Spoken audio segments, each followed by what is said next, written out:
बहिन बिनु सुन बकलैयानु हो कैसे राखी हम बनाई। बहिन बिनु सुन बकलैयानु हो कैसे राखी हम बनाई। कहे वाला ना बा केहू भैयानु हो कैसे राखी हम बनाई। कहे वाला ना बा केहू भैयानु हो कैसे राखी हम बनाई।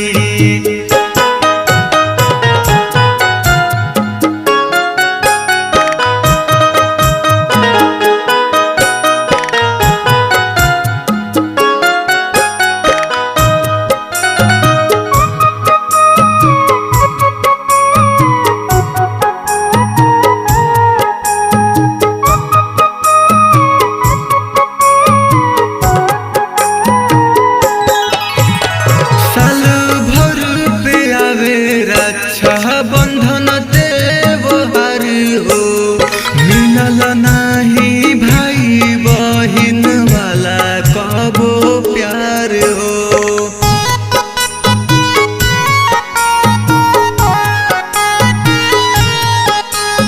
साल भर पे आवे रक्षा बंधन त्योहार हो मिलल नाही भाई बहिन वाला कबो प्यार हो। सोची सोची आवेला रोइयानु हो कैसे राखी हम बनाई। सोची सोची आवेला रोइयानु हो कैसे राखी हम बनाई। कहे वाला ना बा केहू भैयानु हो कैसे राखी हम बनाई। बहिन बिनु सुन बकलैयानु हो कैसे राखी हम बनाई।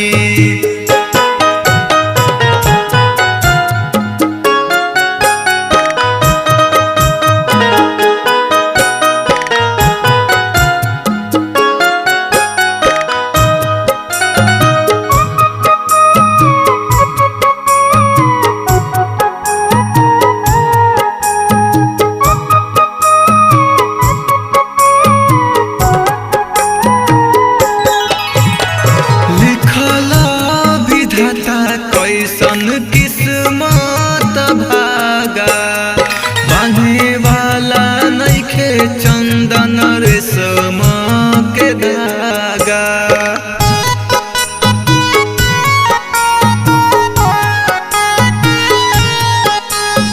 लिखल विधाता कैसन किस्मत भागा बांधे वाला नइखे सालू रेशम के धागा।